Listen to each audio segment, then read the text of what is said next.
Friends, this is video number 4 of thermodynamics और वो उसी को कंटिन्यू कर रहे हैं हम थर्मोडायनामिक्स नंबर 3 वीडियो को, जिसके अंदर हमने हीट इंजन के बारे में पढ़ा था, जिसमें मैंने आपको डिटेल में बताया था कि हीट इंजन में सेकेंड लॉ ऑफ थर्मोडायनामिक्स के अकॉर्डिंग हम कभी भी हीट रिजेक्ट किए बिना वर्क कर ही नहीं सकते। दैट मीन्स कि इसकी एफिशिएंसी आइडियल कंडीशंस में भी 100% नहीं हो सकती, आइडियल कंडीशंस में भी 100% नहीं हो सकती। ठीक है, इसलिए फिर कार्नोट इंजन आया, जिसकी इंपॉर्टेंस मैंने आपको लास्ट वीडियो में भी बताई थी। मैं आपको थोड़ा सा दोबारा से रिवाइज करवा देता हूं, जिसमें हमने कार्नोट के बारे में, कार्नोट ने हमें यह बताया कि अगर तुम मेरे अकॉर्डिंग, मेरे प्रोसेस के अकॉर्डिंग एक इंजन बनाओगे, मेरे प्रोसेसेस, मेरे साइकिल के अकॉर्डिंग अपना इंजन बनाओगे, तो उस इंजन की एफिशिएंसी मैक्सिमम पॉसिबल होगी और उसी को हम आइडियल बोलेंगे, ये बात आपने समझनी है। तो it is an ideal reversible heat engine that operates between temperatures T1 and T2। ऐसे लिखना है ये, दिस इज वेरी इंपॉर्टेंट कि कार्नोट एफिशिएंसी कोई फिक्स्ड वैल्यू नहीं है। हाँ, किन्हीं दो टेम्परेचर्स के लिए फिक्स वैल्यू है। कोई एक इंजन बना रहा है जिसके T1 और T2 की वैल्यू 0 डिग्री सेल्सियस और 100 डिग्री सेल्सियस है, उसकी कार्नोट एफिशिएंसी फिक्स हो गई। लेकिन ये नहीं बोल सकते हम कि कार्नोट एफिशिएंसी ही फिक्स है। No, Carnot efficiency is not fix. मैं ये नहीं बोल सकता कि कार्नोट एफिशिएंसी कितनी होती है। कोई बोलेगा आपको कार्नोट एफिशिएंसी कितनी होती है, फॉर्मूला होता है भाई 1 - T1/T2। तो वो वहां से 1 - T2/T1, सॉरी, तो T2/T1, तो वहां से आप कैलकुलेट कर सकते हो। T1 और T2 की वैल्यू बताओ, कार्नोट एफिशिएंसी बता दूंगा। इसलिए कोई भी हीट इंजन जब बनाया जाता है, उसके अंदर उसको बनाने वाले को मालूम है कि उसने किस टेम्परेचर के बीच में कार्नोट इंजन बनाना है, इसलिए वो पहले हीट इंजन बनाना है, इसलिए पहले से वो कार्नोट एफिशिएंसी कैलकुलेट करके रखता है कि जब वो हीट इंजन बनाए तो वो उसकी एफिशिएंसी को जब चेक करे तो वो कार्नोट के कितनी पास आई। कार्नोट तो कभी बराबर आएगी नहीं, आइडियल तो कभी होता नहीं है। ठीक है, प्रैक्टिकली वो चीज़ें हो नहीं पाती जो कार्नोट हमसे डिमांड करता है अपने साइकिल्स के दौरान। लेकिन हम ये देखना चाहते हैं कि हम उससे कितना डिविएटेड है, आइडियल से कितनी दूर हैं, तो इसलिए हम ये सब काम करते हैं। It operates through a series of two thermo isothermal and two adiabatic processes. मतलब इसके अंदर 4 प्रोसेसेस टोटल इन्वॉल्व हैं, जिसमें से 2 आपके आइसोथर्मल प्रोसेसेस हैं और 2 एडियाबैटिक प्रोसेस है। It is a theoretical heat engine with which the efficiency of practical engine is compared. ये मैंने बहुत बार आपको बता दिया। देखो अब इस इंजन की कैसे कहानी को समझा गया है। ठीक है, समझने के लिए ये डायग्राम है। इट डजंट मीन कि ये कार्नोट इंजन इस तरह से होता है। वो कहता है कि इस तरह का, इसको इमेजिन करो कि एक ये सिलेंडर है जिसका बेस कंडक्टिंग है। ये बेस कंडक्टिंग है, इसका जो बेस है ये कंडक्टिंग है। This is the base is conducting. इसके अंदर कोई वर्किंग सबस्टांस है, कुछ भी हो सकता है वो। सिलेंडर विथ कंडक्टिंग बेस, अच्छा लिखा हुआ है यहाँ। और ये कंडक्टिंग नहीं है, ये वाली वॉल्स इसकी कंडक्टिंग नहीं है, तभी डबल बनाई है। डबल बनाने का मतलब है ये एडियाबैटिक है वॉल्स। ठीक है, एडियाबैटिक वॉल है। तो अब प्रोसेस इसका क्या इन्वॉल्व करता है, इसमें ये कहता है सबसे पहले आइसोथर्मल एक्सपेंशन। आइसोथर्मल एक्सपेंशन में इस पूरे सिलेंडर को हम रख देते हैं किसके ऊपर, ये जिससे हम हीट लेने वाले हैं। Sink at higher temperature T1, source at higher temperature T1, इसके ऊपर मैं इसको रखूंगा। इसके ऊपर रखने का मतलब हुआ जैसे तुम गैस के ऊपर इसको रख रहे हो और इसको हीट कर रहे हो। इसको हीट करने पे क्या होगा, और तुमने इसकी हीटिंग कैसे करनी है, इट इज मेंशन्ड देयर कि तुमने इसकी हीटिंग करनी है आइसोथर्मल एक्सपेंशन, आइसोथर्मली करनी है। तो आइसोथर्मली करनी है, तो आइसोथर्मल होने के लिए क्या, टेम्परेचर इसका चेंज नहीं होने देना है। और इसका टेम्परेचर चेंज नहीं होने देने के कारण, मतलब क्या होता है, क्या मतलब आपको क्या, what you want to make sure, क्या टेम्परेचर चेंज। आप गर्म भी कर रहे हो और बोल रहे हो टेम्परेचर चेंज नहीं होना चाहिए। जब आप इसके ऊपर इसको रखो तो ये गैस एक्सपैंड करेगी। ये गैस की एक्सपेंशन के कारण गैस कूल करेगी, लेकिन माइंड इट, उसकी कूलिंग के साथ साथ तुम यहां से उसको हीट भी प्रोवाइड कर रहे हो। दैट मीन्स कि ये इतना परफेक्ट आपको बनाना है कि उसकी एक्सपेंशन के कारण जो कूलिंग हो रही है और जो वो लॉस ऑफ टेम्परेचर, जो फॉल इन टेम्परेचर हो रहा है, that has to be compensated by adding the heat to it, through its conducting surface, bottom conducting surface. ये बात हमने समझनी है।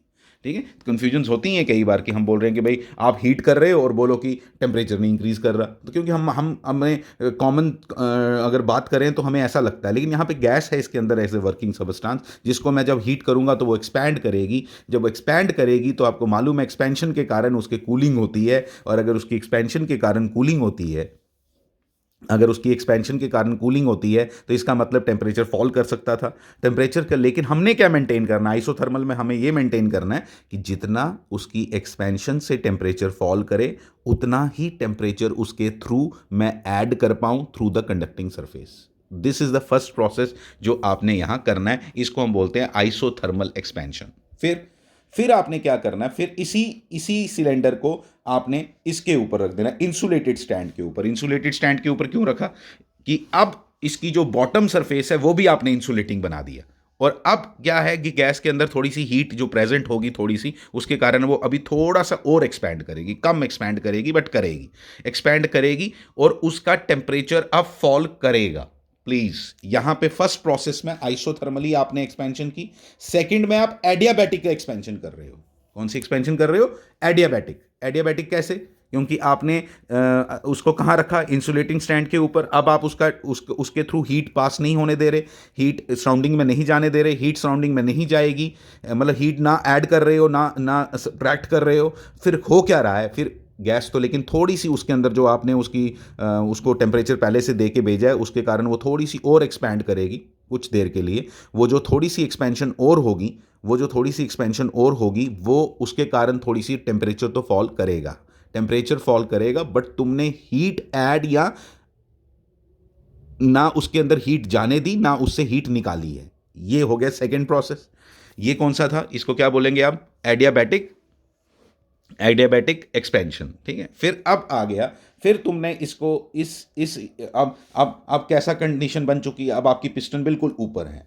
ठीक है, अब कंप्रेशन का टाइम आ गया, एक्सपेंशन कंप्रेशन, एक्सपेंशन कंप्रेशन, इसी को हम साइकिल बोलते हैं, इसी को हम हीट इंजन बोलते हैं। ठीक है, तो इसी से मैंने आपको बताया ना, हमारा वर्क हो रहा है ना, ये वर्क हुआ ना, ऊपर चला गया आपका पिस्टन, पिस्टन ऊपर चला गया तो दैट मीन्स की वर्क हुआ। अब नीचे लाना है उसको, फिर ऊपर लेके जाना, फिर नीचे लाना है, इसी से गाड़ी चलती है, इसी से गाड़ी इसी प्रोसेस से गाड़ी चलती है। फिर आगे कैसे चलती है अभी हम उसके बारे में बिल्कुल बात नहीं कर रहे, बट समझ लो कि ये बेसिक्स आप बिल्कुल बेसिक पढ़ रहे हो, किसका, ऑटोमोबाइल्स का, इंजन्स का। अब आपने इसको कहां रख दिया, इसको रख दिया सिंक के ऊपर, सिंक के ऊपर रख दिया जिसका टेम्परेचर बहुत कम है, कंडक्टिंग सरफेस है आपका बॉटम वाला, वहां से वो हीट एक्सट्रैक्ट करेगा, कौन, सिंक। हीट एक्सट्रैक्ट करने के कारण क्या होता है, हीट जब इसकी एक्सट्रैक्ट होगी तो अल्टीमेटली ये जो पिस्टन है ये नीचे की तरफ आएगी, और नीचे की तरफ आने का मतलब उसका कंप्रेशन होगा। और लेकिन तुम्हें बोला गया, कॉर्नॉट ने बोला कि मेक श्योर तुमने मेरे अकॉर्डिंग चलना है, तुम्हें इस बार कंप्रेशन जो करवानी है वो आइसोथर्मली करवानी है।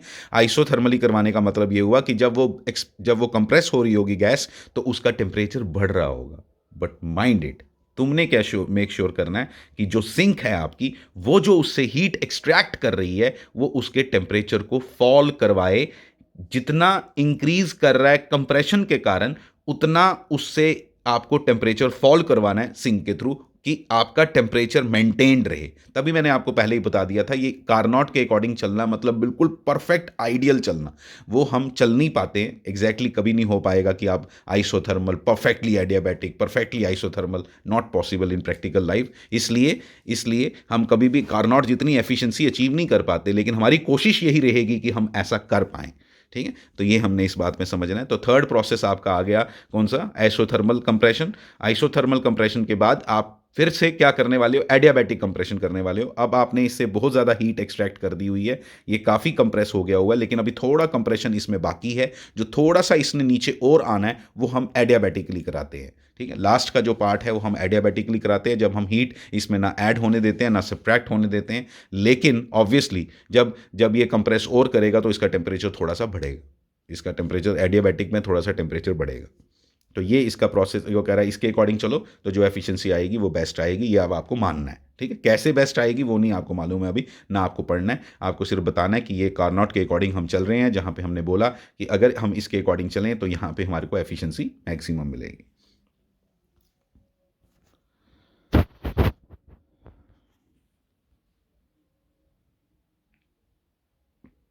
ये देखो, ये इसकी पीवी डायग्राम देखो क्या बताया है, देखो देखो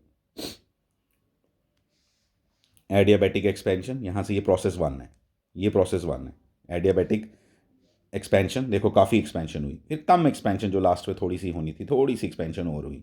जब भी एक्सपेंशन होती है प्रेशर फॉल करता है, यहाँ पे भी प्रेशर फॉल किया काफ़ी ज़्यादा, ठीक है, प्रेशर काफ़ी ज़्यादा फॉल किया यहाँ पे, क्योंकि तुम हीट देते जा रहे थे, यहाँ पे हीट नहीं दे रहे, यहाँ पे सिर्फ ना, यहाँ पे तुम उसको ऐसे ही रख के आइडियाबैटिकली एक्सपेंशन करवा रहे हो। फिर तुमने कंप्रेशन करवाई ठीक ठाक, फिर तुमने ये करवाया, ये इसका ये इस तरह से आपने बना देना है, कुछ नहीं इसमें मुश्किल कुछ नहीं है, ठीक है। फिर हम इसके थोड़ा सा फॉर्मूला ड्राइव करना चाहते हैं कि कार्नोट की एफिशिएंसी किसके बराबर आएगी, वो निकालने के लिए पहले प्रोसेस में वर्क डन जो आया वो इसके बराबर आया Q1, जितना हमने ऐड की हीट, ठीक है। वर्क डन किसके बराबर आया, ये आपको फॉर्मूला मालूम है, इसका work done in isothermal process, ये उसका वर्क डन का फॉर्मूला लगाया है, ठीक है, आता है आपको, आता है। फिर एडियाबैटिक एक्सपेंशन का वर्क डन भी आपको आता है, वो होता है PV1 माइनस PV2 अपॉन गामा-1, ठीक है, गामा-1 ये किया भी था हमने, ठीक है। तो यहाँ से ये आ गया वर्क डन इन एडियाबैटिक, ये सारे वर्क डन हमने चारों कैलकुलेट करने हैं, ठीक है। आइसोथर्मल कंप्रेशन का भी वर्क डन हम कैलकुलेट करेंगे, ये निकाल दिया आइसोथर्मल का W3, एडियाबैटिक का भी वर्क डन फिर से W4, तो चारों के वर्क डन निकाले। और एफिशिएंसी किसके बराबर होती है, W/Q1, किसके, W/Q1, तो W किसके बराबर है, Q1 minus Q2 upon Q1। W मतलब क्या, कि कितनी हीट तुमने ली, कितने जूल्स तुमने लिए और उसको कितने वर्क में कन्वर्ट किया, दैट इज़ द एफिशिएंसी, बताया था आपको लास्ट टाइम भी मैंने। तो W किसके बराबर होता है, Q1 माइनस Q2 के, याद रखना है ये आपने, कि जितनी आप हीट लेते हो और माइनस जितनी भेज देते हो, जितनी आपके काम की थी उस जिसको आपने वर्क में कन्वर्ट कर पाए, तो इसलिए Q1 minus Q2 is equal to work. तो यहाँ से हमने निकाला 1 माइनस Q2 अपॉन Q1, 2 नहीं लिखा है यहाँ पे, आप लिख लोगे, ठीक है। फिर यहाँ से हमने लगाया ये सब फार्मूला, Q2 और Q1 हमने पीछे लिखा हुआ है जिसके बराबर है, यहाँ से हमने फार्मूला लगा के यहाँ से ये सारा फार्मूला लगाया, यहाँ से क्या किया है, ठीक है। तो फिर अच्छा फिर ये हमने एफिशिएंसी को पूरा डिराइव किया है, यहाँ पे ये हमने लिखा। फिर in step 2 in an adiabatic process, therefore वहाँ पे एडियाबैटिक प्रोसेस का ये फार्मूला ये आपने डिराइव किया हुआ है केमिस्ट्री के अंदर, ठीक है। मैंने आपको बताया था PV⁻⁴ is equal to constant, उसी से ये फार्मूला सब डिराइव होते हैं, ठीक है। नहीं मालूम होंगे तो मैं आपको बता दूंगा, बट ये आपने किए होंगे केमिस्ट्री में, अगर ये किया तो ये भी किया होगा, ठीक है। तो ये आ गया, फिर नहीं किया तो याद करो इस समय, और कुछ नहीं कर सकते। ये एडियाबैटिक प्रोसेसेस के 2 फार्मूलाज हमने लगाए हैं, ये वाला और ये वाला, ठीक है, ये याद करना है आपने, ज़्यादा इंपॉर्टेंट नहीं है, एफिशिएंसी ड्राइव करने को नहीं आती है पेपर में, बड़े कम चांसेस हैं कि ये ड्राइव करने को आएगा, लेकिन थोड़ा सा इसका आइडिया लेके रखना आप, ठीक है। ऑन डिवाइडिंग, इन दोनों को जब डिवाइड किया हमने, ठीक है, डिवाइड करने पे ये आ गया, करो ना डिवाइड, ये कैंसिल हो जाएगा, T1 T2 T1 कैंसिल हो जाएगा, T2 कैंसिल हो जाएगा, यहाँ से ये बन गया, यहाँ से V2/V1 is equal to V3/V4 बना। इसको जब हमने सबस्टिट्यूट किया इसमें, जब ये दोनों बराबर हो गए, देखो ना, ये दोनों बराबर कर दिए हमने, क्योंकि पहले हमने ये प्रूव किया कि V3/V4 is equal to V2/V1 prove किया एडियाबैटिक का कॉन्सेप्ट यूज़ करके। यहाँ से हमने क्या निकाल दिया, T2/T1, ये दोनों कैंसिल हो गए और अल्टीमेटली आपकी कार्नोट एफिशिएंसी आ गई। इंपॉर्टेंट है फॉर्मूला, इंपॉर्टेंट फॉर्मूला है ये, ठीक है। अब जैसे पेपर में क्वेश्चन आ सकता है कि 0 डिग्री सेल्सियस और 100 डिग्री सेल्सियस के बीच में एक कार्नोट है, सॉरी एक इंजन काम कर रहा है, तो बताओ उसकी कार्नोट एफिशिएंसी क्या होगी। इस तरह का क्वेश्चन आता है, सिर्फ ध्यान ये रखना होता है कि इसको आपने कन्वर्ट कर लेना होता है किसमें, केल्विन में। ये बड़ा ज़रूरी है, आपने जो बात याद रखनी है कि ज़ीरो से नहीं कर देना काम, ज़ीरो से करोगे तो गलत आएगा आंसर। आपने क्या करना है, आपने इसको केल्विन में कन्वर्ट करना है। ये 273 केल्विन हो गया, ये 373 केल्विन हो गया। मालूम है आपको, 273 ऐड कर दो ना डिग्री सेल्सियस में तो वो केल्विन बन जाता है। तो वो फिर अब आप करोगे तो इसका आंसर आएगा 1 माइनस 273/373, ठीक है। बस ये इसका आंसर आएगा, जो भी आता है। अब ये कैलकुलेट करके आप देख लेना कि क्या इसका आंसर आता है। इसके बाद नेक्स्ट आ गया आपका रेफ्रिजरेटर और हीट पंप, ठीक है। हीट पंप या रेफ्रिजरेटर, ये उल्टा प्रोसेस है सारा। इसके अंदर हम क्या करने वाले, रेफ्रिजरेटर आपने देखा है घर में, आपके रेफ्रिजरेटर लगा है सबके, क्या प्रोसेस है वो आप समझते हो उसको, ठीक है। उसमें क्या होता है कि जो टेम्परेचर लो कहाँ है बताओ, आपके रूम के अंदर आपने ऐसे इमेजिन करना है, आपका रूम और रूम के अंदर है रेफ्रिजरेटर। ये रेफ्रिजरेटर, ध्यान देना please,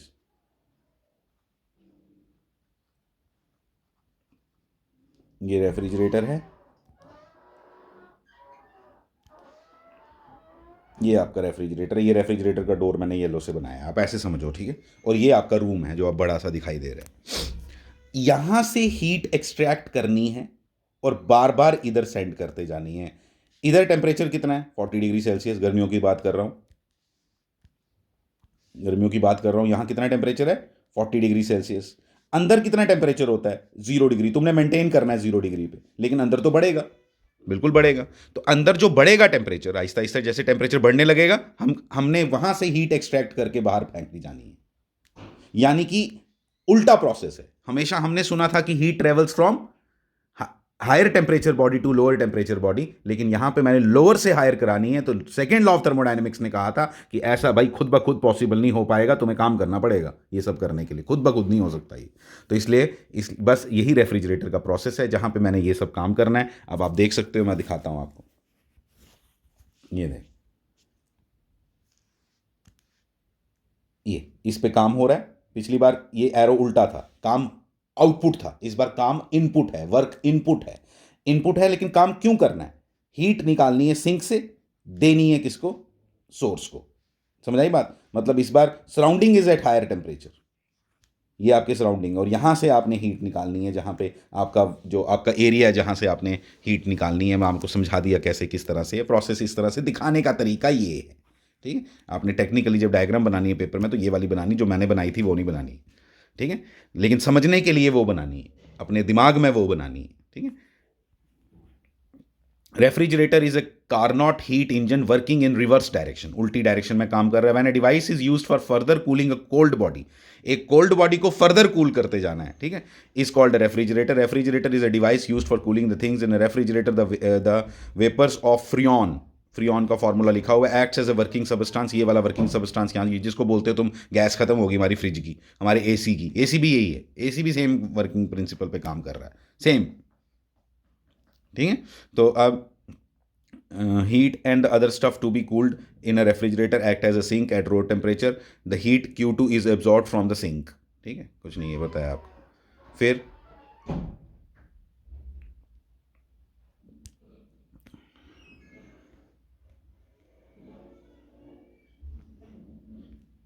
a Carnot, a certain amount of work W is performed by the compressor of the refrigerator। आपके रेफ्रिजरेटर और आपके एसी दोनों का फिनोमिना सेम है।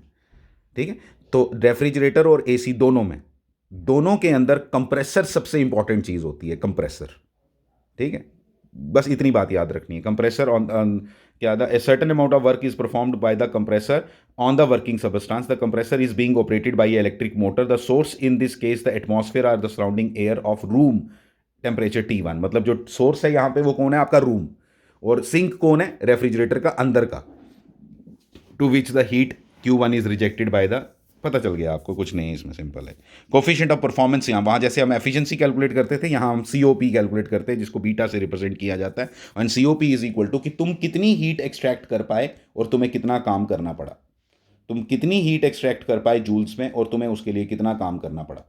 ठीक है, तो ये आपका बेसिकली आउटपुट हो गया ना, तुम कितनी हीट एक्सट्रैक्ट करा पाए, ये आपका आउटपुट हो गया। और तुम कितनी हीट उसमें, मतलब कितना काम तुम्हें करना पड़ा, वो दैट इज इनपुट हो गया। तो इसलिए ये इसको लेकिन बोलते क्या है? Coefficient of performance. In the working substance returns to its initial stage, जो आपका वर्किंग सबस्टेंस है वो जिस स्टेज पे चलता है उसी स्टेज पे वापस पहुंच जाता है। इसलिए इसका DU इक्वल टू क्या होगा? 0 होगा।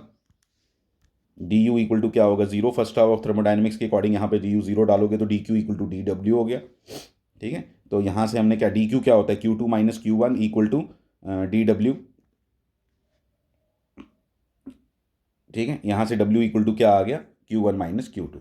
ठीक है, ये थोड़ा सा समझ लेना है इसको। फिर यहाँ से आपका बीटा इक्वल टू क्या आ गया? ये सारा फॉर्मूला हमने लगाया। Q1 कॉर्नॉट साइकिल में हमने अभी प्रूव किया था पीछे भी कि Q1 upon Q2 equal to T1 upon T2 होता है। तुमने याद रख लेना, ये डायरेक्ट लिख देना।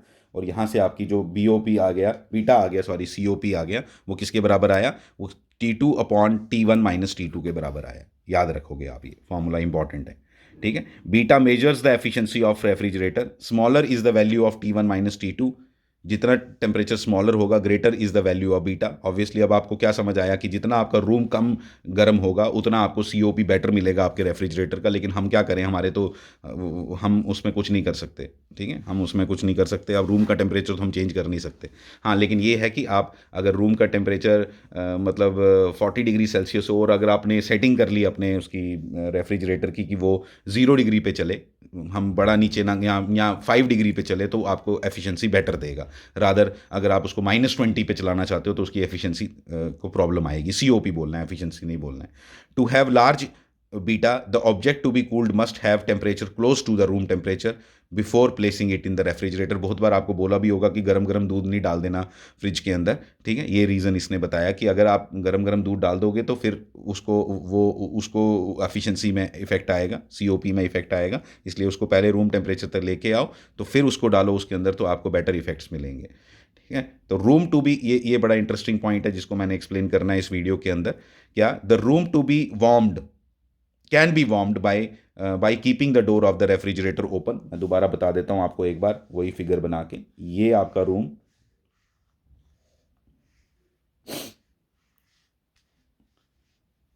इसका टेम्परेचर 40 डिग्री सेल्सियस, इसके अंदर मेरा रेफ्रिजरेटर,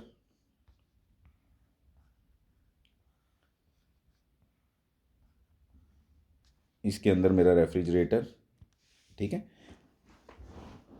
जिसका टेम्परेचर 0 डिग्री सेल्सियस। फाइन। अब आपके घर में कोई शरारती बच्चा आया है और उसने ये खोल दिया, इसका डोर, और खुला ही रहने दिया, ठीक है, ये खुला ही रहने दिया। अब क्या होगा इससे, ये डोर खुला हो गया। अब होगा क्या, अब इसके अंदर तो मोटर चल रही है जो काम कर रही है, कंप्रेसर, वो जो काम कर रहा है मोटर, वो अब क्या होगा, ये यहाँ पे मोटर है आपकी जो काम कर रही है ऑलरेडी, ठीक है, वो काम कर रही है, उसमें उसमें उसने काफ़ी काम करना है, उसने काम करना था। क्या किया था उसने, यहाँ से टेम्परेचर निकाल के, यहाँ से हीट निकाल के एक्सट्रैक्ट करके कहाँ फेंकनी है, इधर, ठीक है, देख रहे हो, इधर से हीट एक्सट्रैक्ट करके इधर फेंकनी है। तो ये क्या कर रहा है भाई, ये तो कुछ होगा ही नहीं। ये अब ये तो एक ही बॉडी बन गई, ये इसी को कूल करने लगा हुआ है, वो एक ही बॉडी नहीं बन गई। जब आपने रेफ्रिजरेटर का रूम खोल दिया, डोर खोल दिया, डोर खोलने के बाद वो रेफ्रिजरेटर और वो जो रूम है वो दोनों एक ही बॉडी बन गई। वो जहां से हीट निकाल रहा है वहीं फेंक रहा है, ठीक है। तो यानी कि इसके टेम्परेचर पे इफेक्ट नहीं आएगा, ये 40 डिग्री सेल्सियस 40 डिग्री सेल्सियस ही रहेगा। लेकिन एक इंपॉर्टेंट बात, क्या, यहां मोटर काम कर रही थी, ये मोटर की भी अपनी हीट प्रोड्यूस होगी, क्योंकि ये भी एक एफिशिएंसी पे काम करती है ना, मोटर भी एक एफिशिएंसी पे काम करती है, कंप्रेसर भी उसका एक है, तो उसकी अपनी हीट भी जनरेट होती है थोड़ी सी, थोड़ी सी। वो भी कहाँ ऐड हो रही है, रूम के अंदर। तो इसलिए रूम का टेम्परेचर बढ़ जाएगा अगर तुमने रेफ्रिजरेटर का डोर खोल दिया तो। ये बात आपने समझनी है अच्छे से, ठीक है। तो ये एक इंपॉर्टेंट क्वेश्चन है कि अगर रेफ्रिजरेटर का डोर अगर आप खोल दो तो आपका रूम जो है वो ठंडा होने की जगह वो गर्म क्यों हो जाता है, ये क्वेश्चन पूछा जाता है कि ठंडा होगा, गर्म होगा, क्यों होगा, क्या होगा, वो सब क्वेश्चन पूछा जाता है। इसका रीज़न क्या बताया मैंने आपको कि अगर रेफ्रिजरेटर का डोर अगर आप खुला रखोगे तो क्या होगा कि अब रेफ्रिजरेटर क्या कर रहा है, उसको करना क्या था, रेफ्रिजरेटर से अंदर से हीट निकालनी थी, रूम में फेंकनी थी, और खुद उसने ठंडा रहना था। लेकिन हुआ क्या, तुमने डोर रखा है ओपन, डोर ओपन रखने के कारण अब वो एक ही बॉडी बन चुकी है, रूम और वो। अब कहाँ उनके बीच में सेपरेशन, जो तुमने डोर था वो तो खोल दिया, ठीक है। तो इसलिए हीट वो कहाँ से निकाल रहा है, वहीं से निकाल रहा है और वहीं फेंक रहा है, ठीक है। अब तो वो कंबाइंड बॉडी बन गई ना, ठीक है। तो इसलिए वहीं फेंक रहा है, तो इसलिए लगता है क्या कि वो 40 डिग्री का टेम्परेचर जो है वो 40 डिग्री रहेगा, लेकिन 40 से भी बढ़ जाएगा। इसका रीज़न है मोटर, कि मोटर में अंदर की जो लॉसेज होंगे, जो हीट बनेगी उसकी अपनी, मोटर नहीं गर्म हो जाती जब आप मोटर चलाते हो, फैन के अंदर भी मोटर लगी होती है। जब आप फ़ैन चलाओ थोड़ी देर के लिए, अगर कोई 6-7 घंटे, तो देखो उसको, वो गर्म हो जाता है, बिल्कुल गर्म हो जाता है। कोई भी चीज़ जो वर्क करती है वो गर्म हो जाती है थोड़ी देर के बाद, क्योंकि उसके अंदर लॉसेज होते हैं थोड़े से, और इसलिए वो हीट जनरेट होती है। और ये सब पार्ट आपने 12th में पढ़ना है, लेकिन थोड़ा सा आइडिया तो आपको ऐसे जर्नल होना ही चाहिए कि कंप्रेसर काम कर रहा है, इतना काम आप कर रहे थे, काम करोगे तो भाई अल्टीमेटली उसके अंदर कुछ ना कुछ लॉसेज होंगे, और वो अल्टीमेटली एड अप हो जाएंगे उस रूम के हीट में, और अल्टीमेटली उसका टेम्परेचर इंक्रीज़ करेंगे। इसलिए एक सिंपल बात याद रखनी है, जिसको समझ के याद रखनी है, कि अगर हम रेफ्रिजरेटर का डोर ओपन रखें तो रूम का टेम्परेचर और बढ़ जाता है। Thank you very much.